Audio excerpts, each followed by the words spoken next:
जय श्री महाकाल।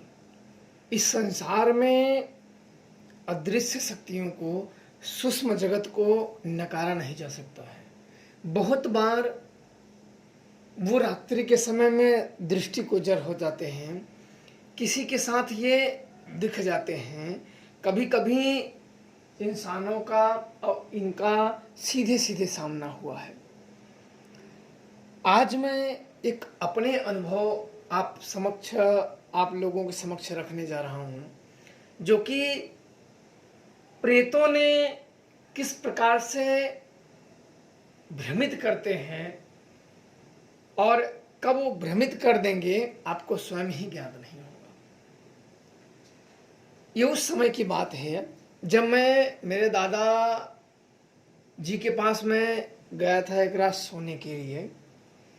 मैं उधर गया और उन्हीं के पास रह गया। वो कई सारे कुछ गाय थी वहाँ बंधी हुई थी, तो वहीं मैं गया, खा के घर नहीं आया। हमारा घर थोड़ा सा गांव में पड़ जाता है, अब वो नदी के पास रहते थे, तो मैं उन्हीं के पास सोने के लिए कि आज यहीं सो जाता हूँ, कहाँ जाए।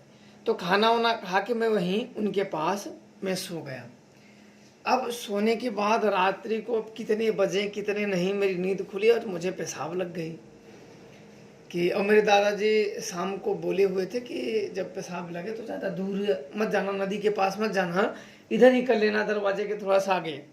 तो मैं बोला नहीं, दरवाजा का आगे कौन करेगा। मैं थोड़ा सा और आगे गया। जब रात को मेरी नींद खुली तो जब मैं बाहर गया तो बाहर देखता हूँ कि एक, क्योंकि उस समय पे चंद्रमा उगे हुए थे और जो चीज था बिल्कुल दम जैसे रात्रि को ना जब उजाला रहता है, जब आप देखो ना जंगलों में या अन्य जगह पे जहाँ आप थोड़ा सा आउट एरिया में घर हो, तो जब उजाला में ना बिल्कुल शांत, कुछ भी आपको एक रात्रि को कीट पतंग भी चूंचा नहीं करेंगे। बारिश का महीना होता तो करेंगे, वैसे एकदम जब पजरिया एकदम जैसे दिन जैसे लगते हैं रात्रि को, बिल्कुल एकदम शांत, एक भय का माहौल उत्पन्न हो जाता है शांति की वजह से। और उस समय बाहर निकला तो बिल्कुल उजाला था, चंद्रमा का बिल्कुल उजाला था, चारों तरफ सन्नाटा पसरा हुआ था। और मैंने फिर क्या देखा कि एक बछड़े को एक लड़का था, लगभग उसकी हाइट लगभग 4-4.5 फीट रही होगी, और वो दौड़ा दौड़ा के, वो जैसे छोटे बच्चे बैट नहीं लिए रहते हैं लगभग 2 फीट का, वैसे उसने लग कर लिया था, उसमें मुठिया पकड़ने लगा था और वो बछड़े को मार रहा है। बछड़ा भाग रहा है, दौड़ा दौड़ा के मार रहा है। मैंने उसको देखा। अब मैं पेशाब करने गया था, अब उसको देखा तो मैं देखता रह गया, ये कौन है, उसे मार रहा है। और दूर से ना बिल्कुल वाइट दिख रहा था, जैसे उसने पेशान का हड्डियां बना रखा हो, बिल्कुल वो ढांचा जैसा मेरे को दिख रहा था। तो मुझे लगा कि ये कोई होगा। अब देखो भ्रम देखो ऐसा होता है ना कि कभी कभी आंख के सामने होते हुए भी हमारा दिमाग कुछ और ही सोचने लगता है और हम एक पल के लिए भूल जाते हैं। उस समय पे मेरे को बड़ा गुस्सा उस पर लगा कि अरे ये कौन है, बछड़ी को मार रहा है दौड़ा दौड़ा के। मैं लगभग 4-5 मिनट तक उसको देखा। वो दौड़ा के कभी इधर मारे, बछड़ा इधर से मारे तो उधर जाए, फिर उधर से मारे तो इधर आए, इधर से मारे उधर आए। तो मेरे को उसको देख के देखते देखते 5 मिनट मेरे को बड़ा गुस्सा आ गया। मैंने 1-2 बार उसको चिल्लाया, क्यों मार रहा है, क्यों मार रहा है, ऐसे मैंने कहा, पर उसने जैसे कि मेरी बात को सुना ही नहीं। वो बस मारे जा रहा था, बछड़ा यहाँ से वहाँ, वहाँ से यहाँ, वहाँ से वहाँ भाग रहा है। अब मेरे को गुस्सा है, मैंने भी एक डंडा उठाया, वो भी लगभग 2.5-3 फीट का था, एक उठाया। अब मैं सोचा कि उसको डराता हूँ ताकि वो मारना बंद करे। मैं बोला कि उसको मार बना, इसी से तुझे मारूंगा, एक डराने के लिए उसको। मैं सोचा कि मैं इसको थोड़ा सा डराऊं तो ये चला जाएगा, और मुझे लगा कि वो पिसान का सब बना के वो जानबूझ के मेरे को डरा रहा है। और नजदीक गया तो वो मार ही रहा था, कुछ ध्यान ही नहीं दे रहा था। तब तक वो जब घुमा ना, तो मैंने उसे एक डंडा जब मारा ना, मारने के बाद जब उसको मैंने देखा तो सिर्फ वो हड्डी था, वो बिल्कुल हड्डी, उसमें मांस थी ही नहीं। अब मेरे को तो एक चटकना लगा, अरे ये तो इसमें तो मांस ही नहीं, तो मैं तो इसे गुस्सा कर दिया। और हला जब डंडा मैंने मारा उसको, तो चट की आवाज, जैसे किसी पत्थर में आप डंडे को मारो। मैंने डंडा हाथ में ही पकड़ा था, मैं फेंक के नहीं मारा था। मैंने जब मारा तो जैसे किसी पत्थर में आप मारो और पूरा आपका हाथ झन आ जाए, वैसे मेरा पूरा हो गया। फिर मैंने उसको देखा तो बिल्कुल हड्डी थी, जैसे मांस एक एक करके निकाल दो, सिर्फ हड्डी भर छोड़ दो, और वो दौड़ रहा उस प्रकार से। मेरे को तो तुरंत ये होगा, करी मैंने तो एक प्रेत को गुस्सा दिला, अब ये मेरा क्या करेगा। इसके बाद मैं वहां से भाग गया। अब पेशाब गया भाड़ में, मैं तुरंत आ गया अपने दादाजी के पास। वो बिल्कुल ओढ़ के, अपना जो बड़ा रुमाल था ओढ़ के सोए हुए थे। और मैं अंदर आया और अंदर से कुंडी लगा दिया, अंदर से कुंडी लगा दिया। अब लगाने के बाद मैं तुरंत आके ढरका ही था, मैं सो के दादाजी के पास बैठा, और बैठने के बाद ढरका ही था। तब तक 3 लड़की लगभग उनकी उम्र होगी 5 वर्ष रही होगी। 2 लड़कियां बिल्कुल वो शांत थी, थोड़ा सा मैले कपड़े पहन रखे थे।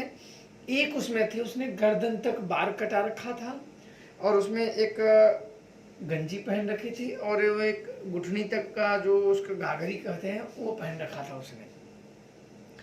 और उसने क्या किया कि पता नहीं कैसे वो कुंडी खुल गई, और वो अंदर आके बिल्कुल बड़ा हंसने लगी।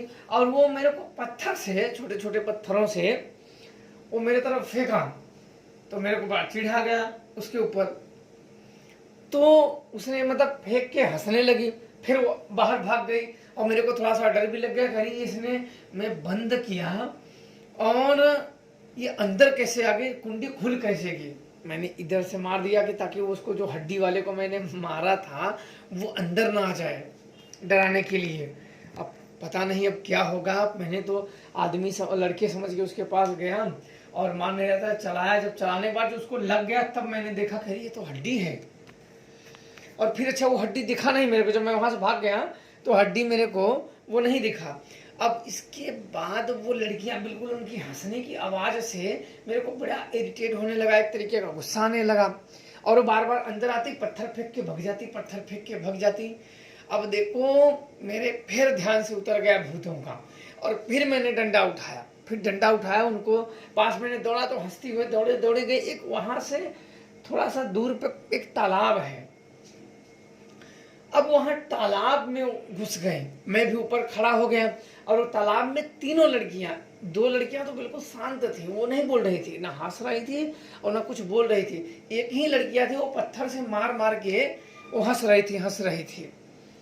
और इसके बाद मैंने देखते देखते, मेरे को तो वो ऐसी काम ही कर रही थी ना, कि आपको जैसे चिढ़ाना, कोई चीज है जैसे आप करने चलो तो आपको चिढ़ा देना, गुस्से को, जैसे कोई व्यक्ति एक गुस्सा कर रहा है तो गुस्से में उसमें एक माचिस मार देना ताकि वो और लग जाए। तो इसके बाद मैंने आओ ताओ नहीं देखा, मैं उन लोगों को परेशान करने, मैंने बोला किसी से मारूंगा, और मैं भी तालाब में छलांग मारा। तो जहां मैंने छलांग मारा, मैंने देखा था कि वहां पानी, थोड़ा सा पानी के पास वो लोग खड़ी थी, और मैं जहां कूदा वहां सूखी मिट्टी थी। और जब मैं कूदा तो मेरा पैर कम से कम ठूनी भर कीचड़ में धंसा, क्योंकि था तो सूखा लेकिन पानी नहीं था, लेकिन कीचड़ थे, पानी अंदर चला गया था उन साइड में, और वहां कीचड़ थे, और मेरा ठेवनी भर पैर उन कीचड़ों में धंसा। जब ठेवनी भर पैर कीचड़ों में धंसा, तब वो लोग क्या हुए ना कि बिल्कुल गुर्राने लगे, उनकी जो आवाजें हैं और जो तौर तरीके हैं ना, बिल्कुल बदलने लगा। बिल्कुल जैसे उनमें ना ऐसे क्रोध की भावना जागने लगी हो कि अब इसका कुछ समझ करना है। और इतना जब उनके मैं बदलाव, जब मैं तालाब में मेरा पैर तक फंसा, अपने ही थोड़ा दूर पे ही तालाब है, और मैंने जब उनमें छलांग मारी, जब मेरा पैर तक फंसा, जब उनके रूप परिवर्तन में देखे, वो लड़की तब तक बड़ी हो गई थी, लगभग उसकी हाइट हो गई थी 5 फीट तब तक तो हो गई थी, और वो पानी के ऊपर खड़ी थी। इतना मैंने देखा ना, तब मेरे को आगे कि वो ये तो छलने के लिए तो छल लेगी। और तब मेरे को जैसे कोई चटकना लगा हो ना कि ये प्रेत है, ये तुम्हें छलने के लिए तुम्हें छल देंगे। और तब मैंने थोड़ा सा, मेरे को भी कुछ जैसे होता है ना कि शक्तियाँ सवार हो जाएं, शक्तियाँ सवार हो जाएं। मैंने उसको कहा कि रुक, तेरे को भी मैं बताता हूँ दुष्ट, रुक। और ऐसे मैंने कहा कि और देवी शमशान कालिका और मसान का मैंने सीधे ही ऊपर हाथ उठाए और मैंने आवाहन किया। मैं जान गया कि आज मैं फंस गया हूँ। और उस समय पे कुछ देखो, कहते ना कि कुछ ऐसी, बहुत पहले की बात है, मैंने बहुत सारी साधनाएं भी नहीं की थी, बहुत सारी साधनाएं भी नहीं की थी, और उतना मुझे भूत प्रेतों का जानकारी भी नहीं था। तब मैंने ऊपर हाथ किए और उनका आवाहन करके कि हे शमशान काली, हे मसान, मैं तुम्हारा आवाहन करता हूँ, इसी क्षण आओ। और ऐसे करके और मैंने मंत्र बड़े तेज से जपने लगे, इतने तेज जपने लगे ना कि मुझे सबको मंत्र सुनाई दे। इतने तेज से मैंने तुरंत, मैं जान गया कि अब ठूनी पर फंस गया हूँ। और उनकी आवाज आकार बढ़ने लगा। 2 लोग तो वैसे ही थे, पर वो जो नटखट थी और पत्थरों से, हाथ में कुछ पत्थर ली थी, उसी से वो मार रही थी। मतलब मेरे को पत्थर लगा तो नहीं था, पर मतलब मारे पत्थर को, मैं देखूं कि वो हाथ में ली है, वो मारे पर लगता नहीं था। और मैंने भी पहले से ही पत्थर लिया था कि तो मैंने भी मारा, लेकिन वो निशाना चूक गया, मेरा निशाना उसको लगा नहीं। तब मैंने जब आवाहन किया तो मैंने क्या देखा, उसकी जो लड़की थी, अब जो थोड़ी सी बड़ी हो गई थी, वो अपनी आंख पकड़ के, मुझे ऐसा लगा रहा था कि उसकी आंखों से खून आ रहे हैं मंत्र के जप के प्रभाव से। और उसकी आंखों में एक आंख पकड़ के रोने लगी, बिल्कुल एकदम जैसे ना किसी ने उसकी आंख में कोई ना पत्थर या कोई लोखंड धंसा दिया हो, बिल्कुल वो आंख पकड़ के रोने लगी। तब मैंने कहा कि अब मेरे पीछे आओगे तो मैं तुम्हें बंधन कर दूंगा, मैं मार दूंगा। ऐसे मैंने जब कहा तो लोग शांत हो गए। फिर मैंने कीचड़ से निकला, फिर घास उपार के मैंने जो सारे कीचड़ लगे थे वो मैंने पोछा।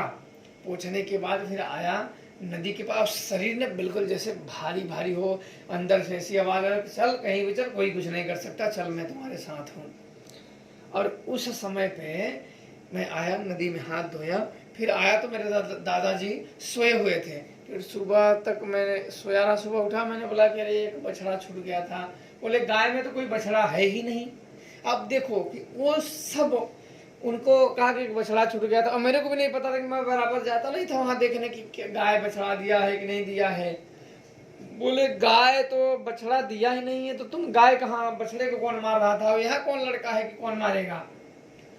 तो मेरे दादाजी ने कहा कि ऐसा कि तुम यहाँ मत आया करो सोने के लिए, तुम घर ही रहा करो, यहाँ बहुत सारे भूत हैं। तो उन्होंने 1-2 और वहाँ नदियों के बगल की नदियाँ में और कहानियाँ बताई कि एक बार थे मेरी दादी शाम के समय में बर्तन धोने नदी के पास गई, और हंसुली जो गले में पहनते हैं ना, वो हंसुली कभी इस पत्थर पे आया तो उसे पकड़ने के लिए कभी इस पत्थर पे, कभी इस पत्थर पे, कभी इस पत्थर पे, पकड़ते पकड़ते रात हो गई। तब जब गए तो बोले कि जाने दो, क्या करे, बोले हंसुली है, बोले उसको जाने दो, तुम चलिए आओ, नहीं मिलेगा। तो ये भूत प्रेत क्या है, नदियों के पास में बहुत प्रतापी भूत रहते हैं, और मैंने स्वयं देखा हुआ है, बहुत प्रतापी भूत रहते हैं। और ये छकाने लगते हैं, आपको न दिखेंगे, गायब हो जाएंगे, दिखेंगे, और ये समय में उलझाने लगेंगे। जब इनके पूरी तरीके के चक्रव्यूह में फंस जाओगे ना, तब ये पूरी तरीके से आपको वश में कर देंगे, और फिर ये खुद सोचेंगे कि आपको किस तरीके से मौत दिया जाए। ये स्वयं ही डिसाइड करते हैं कि आपको मौत कैसे दिया जाए। और आज मैं आप लोगों के समक्ष अपने अनुभव में आप लोगों को बता रहा हूं कि इतने खतरनाक अनुभव रहते हैं, और ये भूत प्रेत ऐसे होते हैं, ऐसी माया रच देते हैं कि इनसे अगर कोई बच पाया तो बच पाया, नहीं तो उनकी जीवन लीला समाप्त ही समझो। जय श्री महाकाल।